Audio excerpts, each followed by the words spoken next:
continue பண்ணலாம். Today we will start with configuration of carbohydrates. Configuration of carbohydrates.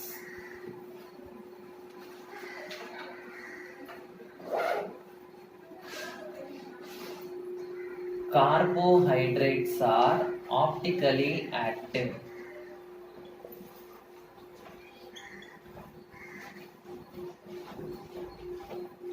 Optically active na enna artham? Optically active na they will rotate the படிச்சிருக்கீங்களா optical activity plane of the polarized. They will rotate the plane polarized light. Okay, so they are optically active. They have chiral carbon. Chiral carbon அப்படின்னா என்ன அர்த்தம்? Chiral carbon na the carbon வந்து it is attached to 4 different groups. Okay, carbon, each carbon வந்து is attached to 4 different groups. அதுதான் வந்து chiral carbon அப்படின்னு சொல்றோம்.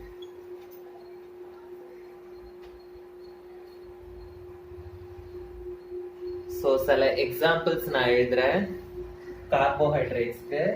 First example வந்து glyceraldehyde.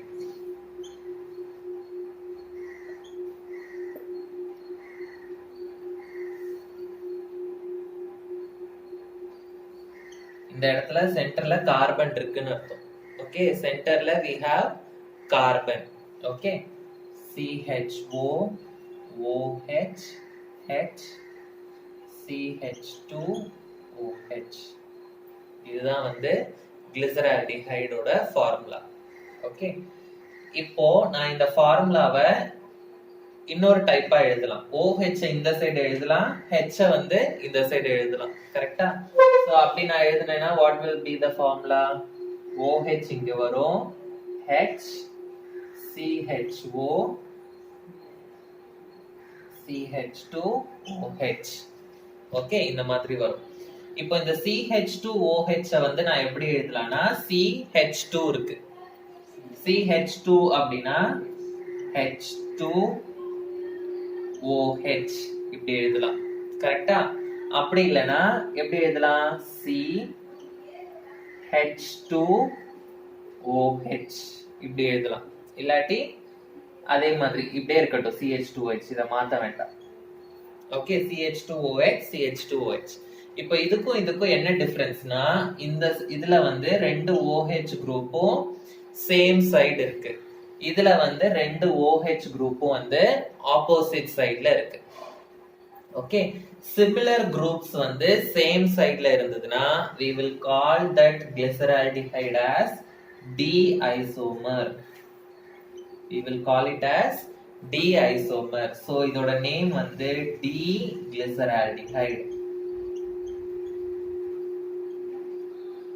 D and L isomers படிச்சிருக்கீங்களா? And opposite sideல இருந்ததுன்னா we will call it as L-isomer. So இதோட பேர் வந்து L-glyceraldehyde. ஓகே, இப்போ optically active அப்படின்னு சொல்லியிருக்கோம். optically activeனா என்ன அர்த்தம்? It will rotate the plane polarized light. இந்த ரொட்டேஷன் வந்து டூ டைப்ஸ் ஆஃப் ரொட்டேஷன் இருக்கு. ஒன்னு வந்து பிளேன் போலரைஸ்டு லைட்னா என்ன அர்த்தம்? இப்படி இருக்கும். ஓகே, இப்படிதான் வந்து ரெப்ரசன்ட் பண்ணுவோம் நம்ம பிளேன் போலரைஸ்டு லைட்டை.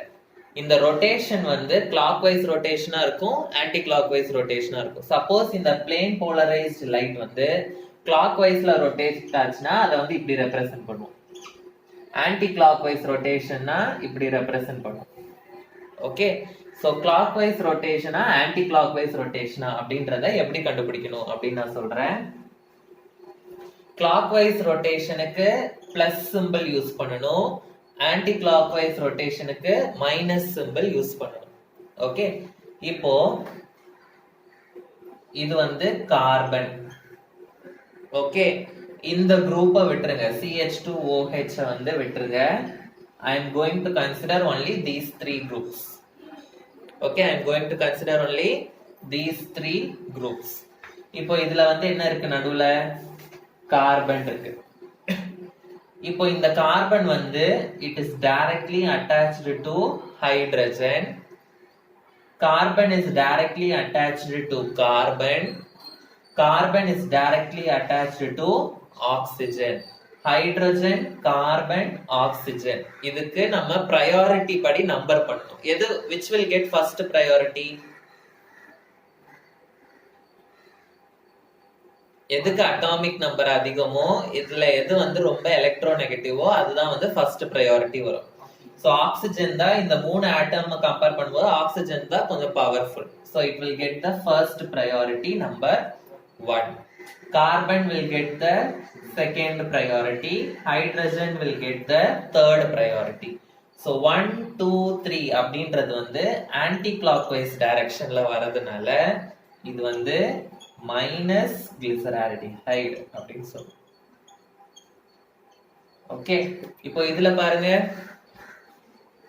oxygen 1, carbon 2, hydrogen 3. So the clockwise rotation la varadhanaala it is plus glyceraldehyde. புரிஞ்சுதா? இந்த D and L ன்றது மட்டும் நம்மளா வந்து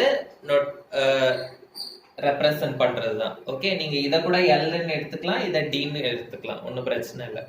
சப்போஸ் இத L இத D ன்னு போட்டீங்கன்னா L மைனஸ் கிளிசரால்டிஹைடுன்னு வரும், D பிளஸ் கிளிசரால்டிஹைடுன்னு வரும். இப்படி நான் எழுதி இருக்கிறதுனால D மைனஸ் கிளிசரால்டிஹைடு L பிளஸ் கிளிசரால்டிஹைடு அப்படின்னு எனக்கு வருது. ஓகே, ஸோ கிளிசரால்டிஹைடு முடிச்சிட்டோம். நெக்ஸ்ட் வந்து எரித்ரோஸ். எரித்ரோஸ் வந்து நெக்ஸ்ட் கார்போஹைட்ரேட். ஸோ ஃபர்ஸ்ட் வந்து D எரித்ரோஸ் நான் இங்க வரைகிறேன், L erythros வரையலாம்.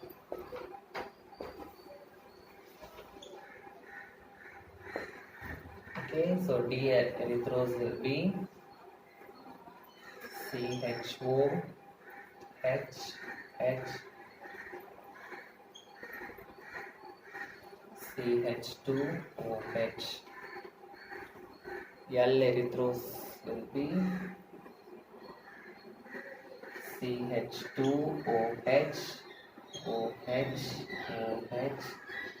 H H CHO. இப்போ இதுல வந்து ஒரே ஒரு கார்பன் தான் இருக்கு, ஆனா இதுல வந்து எத்தனை கார்பன் இருக்கு, 2 கார்பன் இருக்கு. எப்பவுமே நம்ம D and L வந்து we have to represent with respect to CH2OH. So CH2OH அதுல மேல இருக்க கார்பன் மட்டும் தான் நம்ம வந்து எடுக்கணும். சோ இதுல பாத்தீங்கன்னா OH இதுல இருக்க OH சேம் சைடு வரும் இதே மாதிரி. சோ அதனால இத வந்து D ன்னு போட்டிருக்கோம். இதுல வந்து இந்த OH இந்த OH ஆப்போசிட் சைடு வரும் இத மாதிரி. சோ அதனால L ன்னு போட்டிருக்கோம், L எரித்ரோஸ் அப்படின்னு போட்டிருக்கோம். ஓகே, அப்போ இத வந்து நம்ம கன்சிடர் பண்ண வேண்டாம் இத. ஓகே, ஆனா நம்ம வந்து ரொட்டேஷன் எழுதும் போது இந்த கார்பனை வந்து நம்ம கன்சிடர் பண்ணணும்.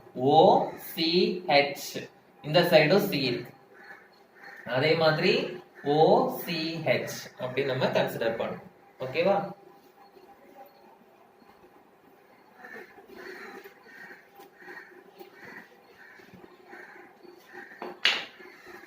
So dextrorotatory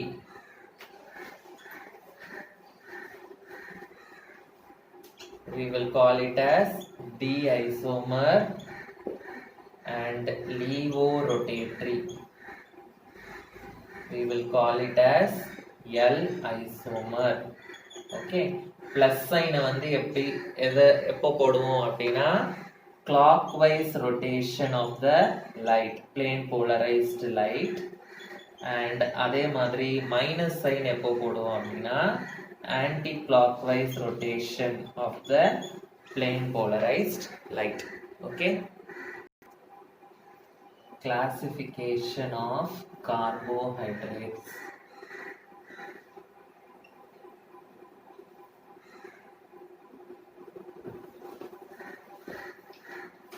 Carbohydrates வந்து are classified into 3 types. ஒன்னு வந்து monosaccharides, oligosaccharides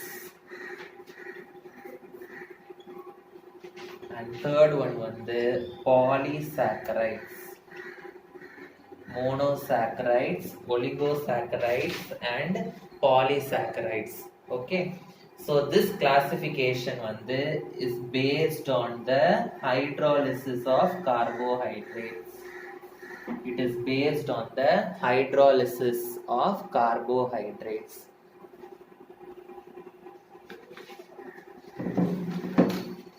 So first one வந்து monosaccharides. Monosaccharides அப்படின்னா நான் நேத்து என்ன சொன்னேன் previous classல? mono அப்படின்னா only one, saccharide அப்படின்னா sugar unit அப்படின்னு அர்த்தம். ஓகே, monosaccharides வந்து it will contain only one sugar unit. Okay, இதுதான் வந்து the fundamental sugar unit. ஃபண்டமெண்டல்னா இதுதான் வந்து பேசிக். ஓகே, இத வந்து இன்னும் சின்னதா உடைக்க முடியாது நம்மளால. ஓகே, இதுதான் வந்து சின்னதான சுகர் யூனிட். ஓகே, புரியுதா? சோ இதுதான் வந்து ஃபண்டமெண்டல் சுகர் யூனிட். இதுதான் வந்து it cannot be hydrolyzed into smaller sugar units. Okay, so எழுதிக்கோங்க, it cannot be hydrolyzed to simple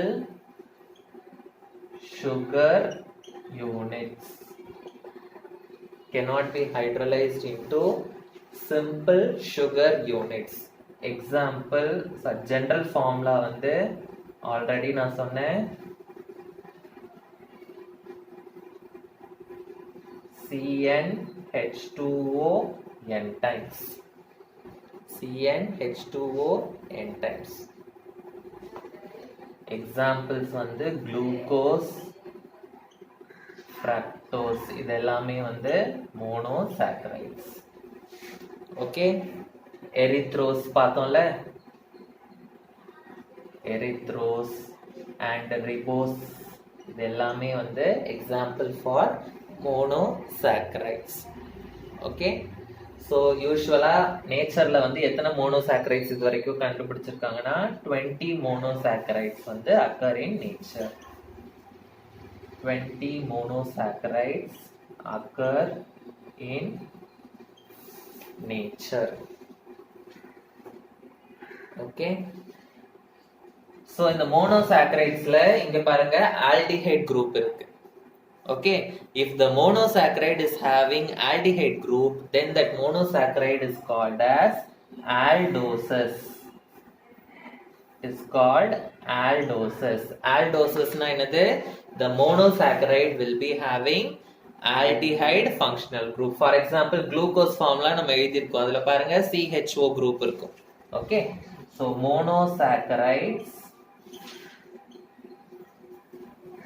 with aldehyde functional group, they are called as aldoses. Okay, suppose ketone functional group இருந்தது அப்படினா they are called as ketoses. Okay, fructose ல வந்து என்ன இருக்கும்? Correct, fructose ல வந்து ketone group இருக்கும், glucose ல aldehyde group இருக்கும், fructose ல வந்து ketone group இருக்கும். So glucose வந்து will come under aldoses, fructose வந்து will come under ketoses. Okay, so monosaccharides with ketone group. Monosaccharides with ketone group.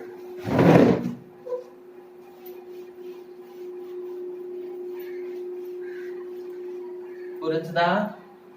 Base hydrolysis படி they are classified into monosaccharides, oligosaccharides, polysaccharides. இப்போ monosaccharides பத்தி மட்டும் படிக்கிறோம். monosaccharides தான் வந்து simplest sugar unit. அதாவது ஒரே ஒரு sugar unit தான் இருக்கும், அதை இன்னும் நம்மளால hydrolyze பண்ணி சிம்பிளா உடைக்க முடியாது. ஓகே, ஜெனரல் ஃபார்முலா இது, அதுக்கு எக்ஸாம்பிள். ஓகே, அந்த சிம்பிளஸ்ட் சுகர்ல வந்து ஆல்டிஹைட் குரூப் இருக்கலாம், இல்லாட்டி கீட்டோன் குரூப் இருக்கலாம். ஆல்டிஹைட் குரூப் இருந்ததுன்னா அது வந்து ஆல்டோசஸ், கீட்டோன் குரூப் இருந்ததுன்னா ketosis. இந்த கிளாசிஃபிகேஷன் வந்து based on the functional group. Suppose monosaccharides வந்து we can classify based on the number of carbons. We can classify based on the number of carbon atoms. Okay, for example, trioses, okay, tetroses, pentoses, hexoses, அதே மாதிரி போயிட்டே இருக்கும். ட்ரையோசஸ்னா எத்தனை carbon இருக்கும்? 3 carbons இருக்கும் செயின்ல. டெட்ரோசஸ்னா 4 carbon, பென்டோசஸ்னா 5 carbon, ஹெக்ஸோசஸ்னா 6 carbon, அந்த மாதிரி போயிட்டே இருக்கும். Okay, கார்போஹைட்ரேட்ஸோட introduction. ஒலிகோசாக்கரைட்ஸ்னா இதே மாதிரி. ஒலிகோசாக்கரைட்ஸ் வந்து 2 சுகர் யூனிட்ஸ் இருக்கும். அது உங்க புக்ல கொடுக்கல டீடைல்டா, மோனோசாக்கரைட்ஸ் மட்டும் தான் கொடுத்திருக்காங்க. ஒலிகோசாக்கரைட்ஸ்னா எத்தனை இருக்கும்? 2 சுகர் யூனிட்ஸ் இருக்கும். அதை நம்ம வந்து ஹைட்ரோலைஸ் பண்ணோம் அப்படின்னா, ஹைட்ரோலைஸ்னா அதை நம்ம டிவைட் பண்ணோம் அப்படின்னா we will get 2 sugar units. Okay, ஒலிகோசாக்கரைட்ஸோட இன்னொரு பேர் வந்து டைசாக்கரைட்ஸ். டைசாக்கரைட்ஸ்னா டைனா என்னது? 2. ஓகே, சோ அதோட எக்ஸாம்பிள்ஸ் வந்து நம்ம பார்த்தோம் சுக்ரோஸ் நேத்து. ஓகே, அண்ட் பாலிசாக்கரைட்ஸ்னா நிறைய சுகர் யூனிட்ஸ் இருக்கும். ஹைட்ரோலைஸ் பண்ணும்போது நமக்கு நிறைய சுகர் யூனிட்ஸ் கிடைக்கும். சோ அதோட எக்ஸாம்பிளும் நம்ம பார்த்தோம், ஸ்டார்ச் பார்த்தோம். இதுதான் கார்போஹைட்ரேட்ஸோட இன்ட்ரோடக்ஷன். சோ இப்போ நம்ம வந்து ஃபர்ஸ்ட் கார்போஹைட்ரேட்டை பத்தி டீடைலா படிக்க போறோம். குளுக்கோஸ். குளுக்கோஸ் வந்து இம்பார்ட்டன்டான 5 mark question. Okay, glucose is the simplest sugar.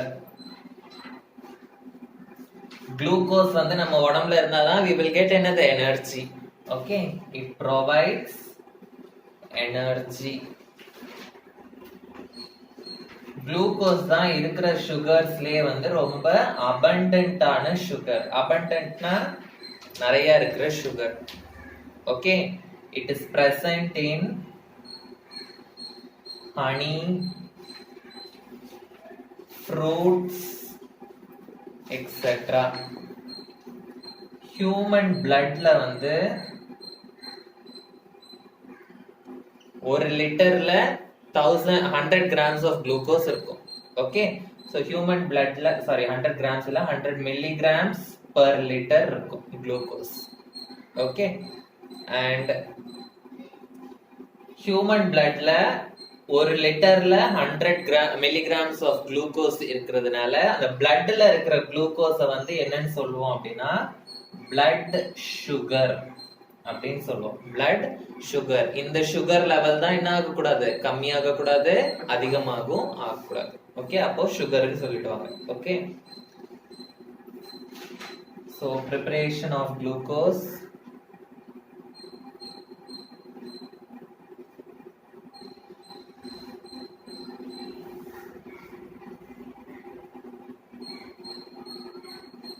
First preparation when sucrose. Sucrose ஓட இன்னொரு பேர் வந்து cane sugar. cane sugarனா என்னது? sugar caneல இருந்து நமக்கு வர cane sugar is boiled with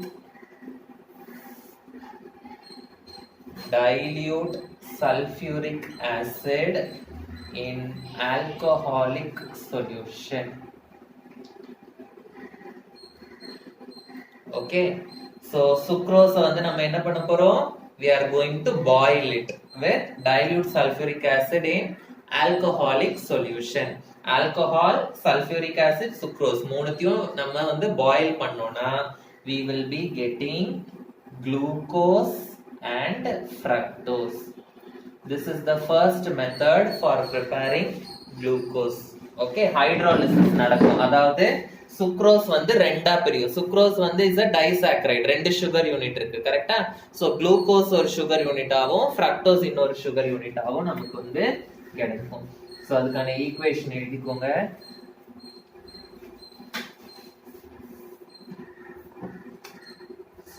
சுக்ரோஸோட formula வந்து C12H22O11 plus when I add water. வாட்டர்னா என்னது? Hydrolysis. in the presence of acid I will get glucose C6H12O6 plus fructose C6H12O6. இதுல ஒன்னு வந்து குளுக்கோஸ், இன்னொன்னு வந்து fructose. Molecular formula same, but structural formula different. உங்களுக்கு தெரியும், இதுல ஆல்டிஹைட் குரூப் இருக்கும், இதுல கீட்டோன் குரூப் இருக்கும். ஓகே,